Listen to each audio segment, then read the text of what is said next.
उसका लाभ मिलना चाहिए। और सरकारी भर्तियाँ सब रुकी हुई है, वो हमको शुरू करना है।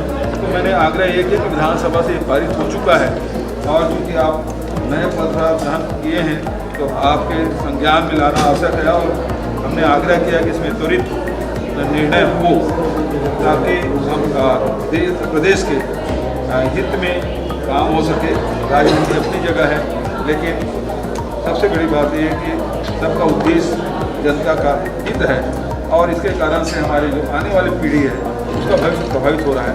इसलिए से तत्काल संज्ञान लेते हुए निर्णय लें, ये मैंने के बारे में अध्ययन कर लेता हूँ, फिर उसके बाद आए। सर, तो एक बार तो जो पिछले राज्यपाल है उसके द्वारा अध्ययन किया जा चुका है, क्या आप वो फिर से कह रहे हैं क्या कि हम इस पे expert comment already expert comment की बात है कि लॉ मिनिस्टर रहे लंबे समय से, उड़ीसा में लॉ मिनिस्टर रहे हैं, जनप्रतिनिधि रहे, 4 बार वो मंत्रिमंडल में रहे हैं, राज्यपाल पहले भी रहे, एक अनुभवी व्यक्ति हैं, और राजनीतिक भी अनुभव है, प्रशासन के भी अनुभव है, और इस डिपार्टमेंट के बारे में भी उनको काफ़ी जानकारी है। तो मुझे उम्मीद है कि सकारात्मक फैसला लेंगे राज्यपाल जी। अपेक्षा सर, प्रधानमंत्री आवास के